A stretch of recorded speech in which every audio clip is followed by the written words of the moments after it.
Good afternoon, mate. How are you? Yeah, good. Thanks very much. Lovely, lovely. Saturday in Hemel Hempstead. Oh, you in Hemel? Yeah, I'm Hemel Hempstead. Yeah. Yeah, I'm Watford. How are you? I'm on the other side of the right. Yeah. Well, to be fair, we did used to play at the bloody hell, what's it called now? The horns of the flag. That's usually where it was. It Oh, was the flag. Yeah, with Yeah. Juicebox. I think some of our earlier shows with Juicebox were at the flag, and yeah, we have played the horns a few times as well.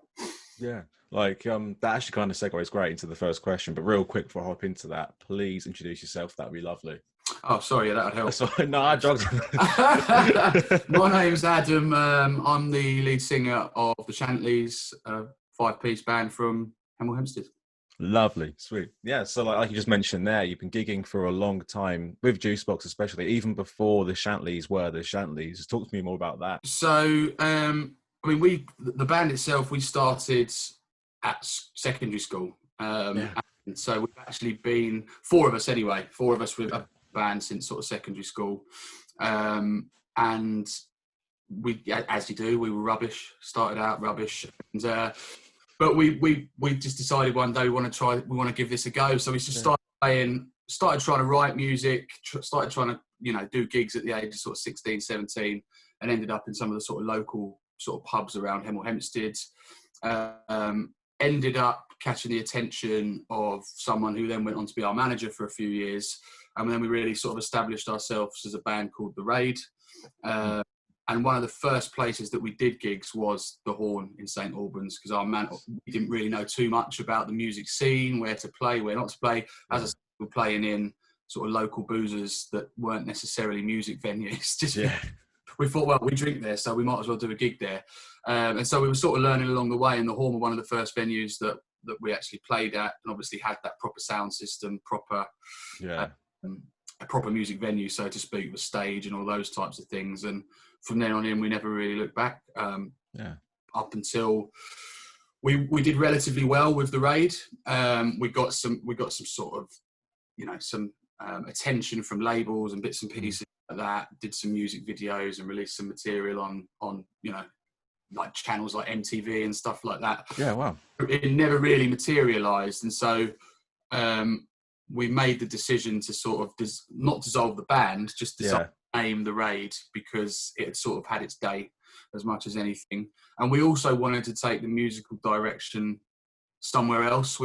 As The Raid, we were playing quite rock and roll, well, out and out rock and roll music, I call it. Right, okay, yeah. Not heavy music, but that's sort of heavier riffs, if you like. Dirty, sort of bluesy. Yeah. And we were always writing. I mean, I write all of my songs on the acoustic guitar, so it doesn't necessarily lend itself to, it can do, but it doesn't always lend itself to that style of music. So we had a lot of material, because myself and Paul Wright, we had a lot of material that we'd never really used, and we were like, well, we've got all of these songs, so should we try practicing these, give these a go? And it just made sense. We sort of thought, okay, we've found a direction that we like and that we want to go down. And so it made sense just to change it up. And, here we are with the Shantlys, sort of maybe 10 years later now. I think it is 10 years. Yeah. It's a good amount of time. I mean, you've also accomplished a lot in that time. Just real quick, what was the local music scene at the time of The Raid in Hemel? I'm curious, obviously, because I don't really know St Albans or Watford. To be fair, there isn't really what I'd call a music scene. I mean, I've not met too many bands along the way that say they're from Hemel Hempstead. I'm sure there are, but I think there's a lack of a scene, so to speak. Or has been a lack of a scene, throughout the whole time we've played, really. I know that Luke has especially tried hard to find places in Hemel to put on shows and venues. And I think he found somewhere, but it was in the old town, but it's a relatively small venue and low key, so it has to be acoustic. But it was a starting point. Obviously, COVID happened, I think, as much as anything else. We used to have the Pavilion in Hemel Hempstead, which was, a lot of bands back in the day. I think people like Iggy Pop and Joy Division and those guys poured and played there on their warm-up legs. But for some reason, they knocked it down. Since then, we've not really had an out-and-out music venue. And as I said, I think there was Jumping Jacks, the old Jumping Jacks. I think we tried to put on some shows up there, which was Visual World. And it's just, and I think in Hemel, it needs to be you need to sort of start small. These I'm sure the View played there actually at Jumping Jacks in Hemel Hempstead, which is. I don't know if we play. I don't know if we. I can't remember. It was that long ago. I can't remember if we supported them or whether we just went to see it. But Right. it was a good show anyway. But it was strange to see him playing there. Man, I mean, like like you said, like most do wash up from Watford, but a lot of like punk comes from Watford. Yeah, at least, especially. Yeah, and the Horns has always lent itself to that as well. I think. Especially, and you see a lot of. I mean, I suppose all of these venues now they make their bread and butter is getting on the good sort of acts or covers groups or whatever it might be, but. No, there's still a lot of good music around. As I said, I'm sure that there's some really Hemel that I just haven't had the pleasure of seeing, unfortunately. As I said, once this finishes, I'm sure Luke's from Hemel Hempstead as well, isn't he? So I'm sure he's quite keen to find somewhere. Although obviously the Horn is his home, so to speak. I'm sure he's keen to still carry on and try and get something going in Hemel Hempstead anyway. I've sort of digressed somewhat, but yeah, I mean, the music scenes. It's as far as I'm aware, it's never really materialised massively. Summary in Hemel, as I said, I think there's a couple of bands, there's a couple of local lads that we've sort of played with over the years and seen, but I'm not sure they're still together because we've not done a gig for you. I'm surprised we're still together, to be fair. We'll have to see when we come out of this. I'm assuming that it's going to kick off massively, and if there was ever a scene, it might well be at the end of. Whenever the full lockdown ends and we can go back to going use properly, I'm sure that there are people that have picked up the guitar over this last year that are going to go, right, I want to start doing some shows, and obviously the bands that haven't been playing are going to be desperate to get out there because I know that we are. So if anything, be a boom or a surge, shall we say, this will be it of good music, hopefully. It'll be a very interesting thing to witness because I think it'll be quite, I don't want to say the word historical, but it'll be quite like a landmark moment to think that's when it returns, especially locally, because loads of people, I bet have loads, like myself included for my music, loads of plans.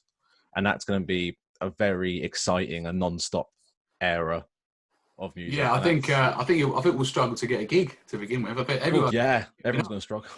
And I think the good thing for most bands is I think audiences will probably be desperate to get back out there as well. Totally. So I'm sure there'll be some. I mean, most shows at the Horn and venues that are like that are busy anyway. Yeah. I'm sure that there's lots of venues that are going to need custom that will hopefully get a lot more trade through the door than they normally would, just because there's going to be desire to see a band, whether they're signed, unsigned. It would just be to get out and see live music. I'm assuming anyway. I know that I'm looking to it. Totally. As a music fan, just being in a pub and even seeing a cover band. I miss the covers bands, there's a certain beauty in it. When you're hammered and you just want to see David Bowie tribute act, it's like the most beautiful thing you'll experience in your entire life. It's absolutely, a beautiful experience. It really is. And I mean, I'll take anything at the minute. Same, literally. And there's no denying you'll pull crowds, of course. Like, you've released stuff over the course of lockdown. You've been quite lucky. You've been working hard. You released the most recent single, must have been last month now, a month or so ago, I think it was last month. Time flies at the minute, so I can't.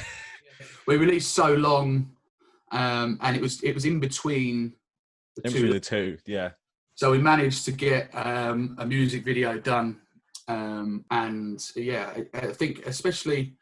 Again, we're from Hemel Hempstead. There isn't a huge scene, so with social media and those types of things, we filmed it within Hemel Hempstead so that the people of Hemel Hempstead would see and recognise the locations that we were filming in, and hopefully associate themselves with it, and try and build more of a following through that, and get a few more people on board. So when we can get back out there, we might see a few new faces from Hemel. I mean, what I found great about the song and the video itself, I've gone back to it a few times now. It's like, I've only been to Hemel really a few times, but even if people who haven't seen Hemel before, you still show a bit of yourself through that video, isn't it? That's like, you're part of like your geography, like where you're from, and it's very warming and it fits with the music perfectly. You should have at least showed the good parts of Hemel. Yeah. Because they're not necessarily the most glamorous, but it's more. We've done other videos in the past where we've recorded them in the parks and those types of places, and it didn't really fit the theme of the song. It's literally so long, baby bye bye sort of. So it's a bit, it's warming, but it's sort of got that sort of melancholy about it as well. And I just think, it was as I said, Big Head Content, our friends, they are our friends with Big Head Content. I think that's what they're called. He's going to slam me if I've got that wrong after this, but I probably have, because I don't listen to anyone or anything. Same. I'm surprised they even remembered to sign on and do this.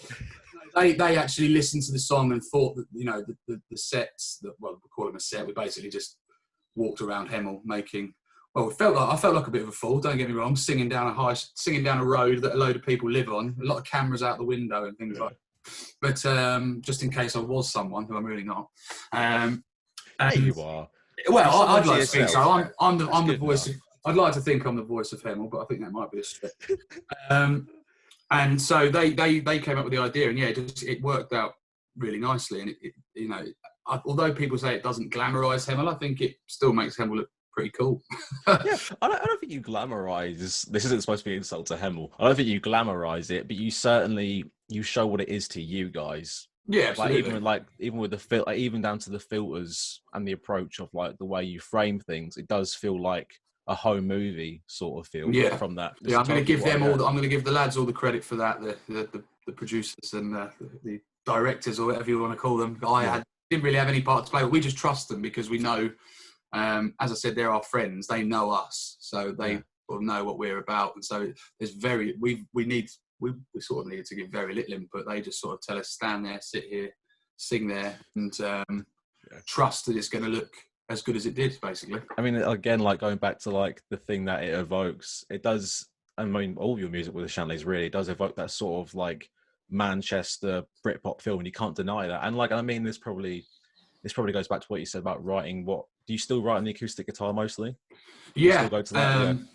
And I think to be fair, I think Paul does as well. I mean, I suppose not many people necessarily get the amp out and start riffing in the bedroom and write that way. Some people do, I know. Genres of music would certainly lend itself to that. It'd be pointless writing it on acoustic guitar. But I think the way that we've always sort of is, me personally, if you write it on the acoustic, you then think about the melody a little more than the actual itself. You sort of you often come out of a simple chord structure and focus more on the melody, and I think then you find more, you get the hooks in terms of melody, and then the music becomes more toe tappy because it's simpler, if that makes sense. And I think what the Shantlys has always lent itself to. Yeah, I mean, like along with like the obvious like I said, the Manchester feel, and again communicating the acoustic guitar, there's also that sort of like Americana Springsteen-y feeling, which I get because I've been over the first lockdown near the end, I was just non-stop listening to Sam Fender and Springsteen. So like I instantly just caught on it because I was educating myself on things I was missing out on, basically. And like, are those always like your sole influences, and how do you filter that as an artist? Do you like go into it picking up the guitar going, okay, I'm going to try and write a Springsteen progression, or do you just let it naturally flow and then like ebb and flow? Yeah, I think if anything, it's more luck than judgment in terms of I'm probably influenced by what you are listening to. I mean, my biggest influence personally, we obviously always get the Oasis and Britpop comparisons because if I'm being honest, that's the music that we grew up listening to and loving. And but I don't think we've never tried. We've certainly tried our hardest not to sound like that, just because the way things like that, we always get tarred with that brush anyway. Yeah, I wouldn't personally label you as Oasis because that's not. No, absolutely not. I would say I'd love to be. I'd love. I'd love the number ones and the money. You know, I'd say that. Be awesome. I like you said, it's such an easy paintbrush to pick up and go, oh, Oasis. It's quite not insulting, but it just feels very easy to compare that. Do you know what I mean? I say Britpop because Britpop is a lot broader than what people actually give it credit for, in honesty. Absolutely, yeah. But like, some very good, some very bad. Yeah.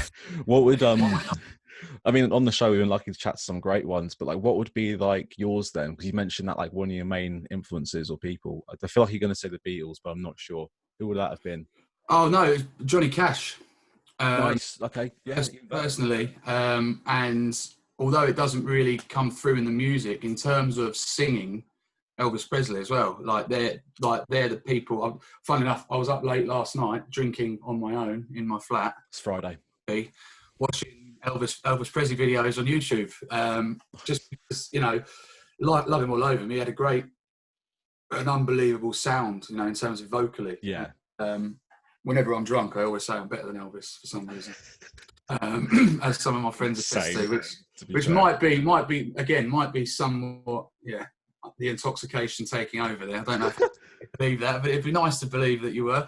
But definitely love Springsteen. And I think it's more the country element, and we've always said that we love Motown as well, like Otis Redding and artists. And I think the older you get, when we were younger, we were quite ignorant to what we liked. We sort of very much stayed on the sort of indie path, or what was indie at the time, and the sort of rock bands or whatever it might be of that time, like the Strokes, Kings of Leon, Yeahs, the Vines, just whole New York 2006. All of those, Interpol. I love Interpol as well. Oh man, I think Interpol get forgotten easily. I love them. I think they're one of my, and the Walkmen as well, one of my favourite bands. They're an absolutely unbelievable band. But I think they're on hiatus or split up now, but unbelievable. Interpol was so good. Album with the Rat on it was that still gets played a lot on my phone nowadays.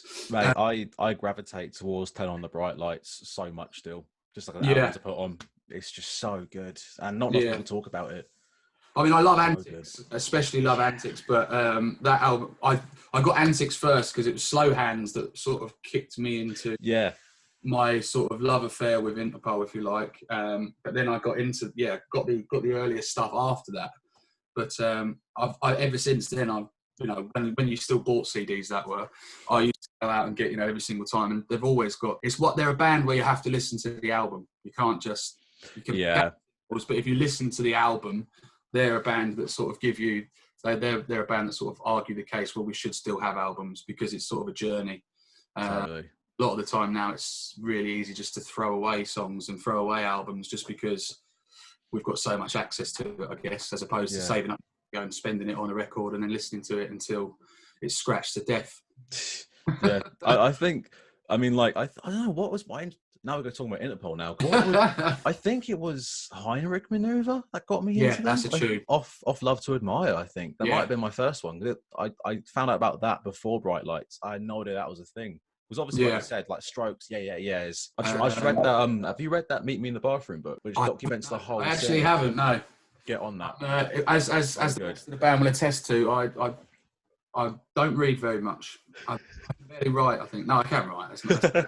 That's overstating it. But no, I'm not a big reader, unfortunately. I look at the cover, looks like it would be good, and then it just becomes a tea coaster, basically. If you ever summon up the courage in the will, give it a read because it's so enriching and it's just funny. There's just so much. I've heard of it, and it's now you said it. Might go on a Christmas list, maybe. You might have. It's a good one. A cheap present there. It's a good one. I mean, like, there's a great bit where Paul Banks from Interpol was talking about how one night he and who's the guitarist from Interpol? What's his name? Crazy hair. Oh God, him. I've forgotten his name. His name escapes me. It was them two and Robert Smith playing cards at like 2 a.m. Right. And Robert Smith just beat them clean.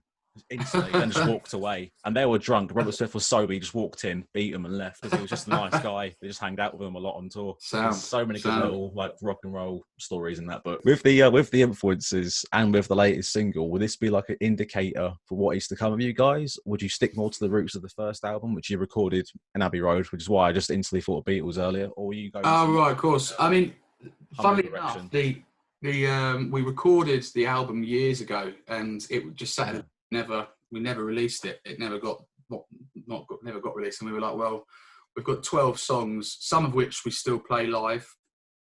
Obviously, you tend to move on and crap. But we were like, that's good. Had it sort of remastered, I think. Again, I didn't play any part in that. I think it was remastered. And just put it out there just because it was a waste. At the end of the day, we put a lot of blood, sweat and tears into that album, and it had been sat in a drawer for a few years. So that out with So Long, obviously, I think, and I said to Paul wrote that song. I said to him when he wrote that's probably the best song you've ever written. And so I think in terms of if that's the direction we go down, hopefully, if he can write more songs like that, then happy days. I mean, we're hopefully going to go back to the studio in March, pending all of this. And what's going on, and we've got some songs that we want to put down and record. Again, we've got loads. We've always written. We've always got songs we've still got songs from 10 years ago, 15 years ago even, that we still play own or acoustically, but have never done as the band. So I think we've got some good material in the pipe. It's as good as So Long. That'll be down to you guys and whoever else listens to it to decide. But hopefully, because it is a good song. We've got a new song coming out on the 18th of December. We just put it together very quickly. It was one we recorded a few years ago, and it's more a demo, but we listened to it and thought it sounds all right. So we've just remixed it and remastered it. It's a little bit raw, but I think it sort of suits the song, and it's sort of in keeping with, well, we're going to, any money that we do get from it, from streams and everything like that, we're going to donate to sort of Movember, because it's called The Ballad of Tashington. It's about a night out that we had in Brighton a few years ago. Nice. Friends had a tash, and it's basically taking the mickey out of him, jesting at him sort of trying to chat up women and things like that, and getting some success, and other people thinking it quite strange that he wasn't really even chatting up women, if I'm being honest. He just went up. I just sort of made out in the song that he was, and so it's loosely based on some things that happened during that night, but it wouldn't be about him getting blown out by a load of women at all. I've just sort of written the song like that to give it some sort of direction. Narrative. Yeah, basically. Yeah. But that'll be out on the 18th of December, and it's one that's it's quite country, I think. But we were talking about it, what it sounds like, because on Spotify and that they ask for who it sounds like and the influences and those types of things. One of them songs that I can't really put my finger on. The only thing I can say is it sounds, I think, British country music, if there's even a thing. Cool. So yeah, you've got that to look forward to, hopefully, on the 18th of December. Awesome. Right, mate. This has been great. Thank you very much for this. One last little quick question before I kick you out. Is there any new music you've listened to recently? Like a small band, up-and-coming band, song, artist, album, whatever? Have you heard the Clockworks? No, I haven't. I think they're called the Clockworks. I'm sure they are. I think it's Alan McGee. It might be Alan McGee. Right. I could be wrong again. Again, I don't know how to pronounce this, but is it the Lathams? I don't know how you say their name. Oh, I See Your Ghost. Yes. I don't know how to say the name either, but I like that. Yeah, again, I've not seen them live or anything like that, and I've not heard anyone actually say their name on radio or anything along that. I'm sort of guessing at how you say it, but they've got some good music. Yeah. And the band that we played with at the Horn, they're not so much new, but they've never really got the success, in my opinion, that I think they should have, is Neon Waltz. I think they're one of my favourite bands. Yeah. They're one of the band's favourite bands as well. They're absolutely amazing. So we supported them once, and the first time they played at the Horn, we went to see them as well anyway. I mean, we would have gone even if we weren't playing with them. Their first song that came out, I think it's called Dreamers, and then it was just such a bang. And they've had 2 albums out now, and they're both absolute stompers. They've just got tune after tune after tune after tune. And it's another band. I don't understand how they've not gone on to sort of achieve some success that other bands have done that are nowhere near as good as them. But I'm not going to many of those. I'm going to be very okay. It's about what people, that's another thing that you get with age, I guess. You stop mugging people off for their taste in music. They're successful for a reason at the end of the day. It's just I don't understand why. So each to their own. But yeah, Neon Waltz, certainly one band that anyone should check out if they haven't, I think. Awesome. Yeah, real quick, when was that out? 18th of December. What was the song name again? The Ballad of Tashington. Beautiful. Absolutely gorgeous. Right, Adam, mate, thank you very much. Hope you have a good day. Hope the dog is well behaved. Yeah, well, he's been asleep this whole time, so he's been very well behaved. Decent. Mate, no worries then. This has been Thanks ever so much, man. Very much, mate. Cheers.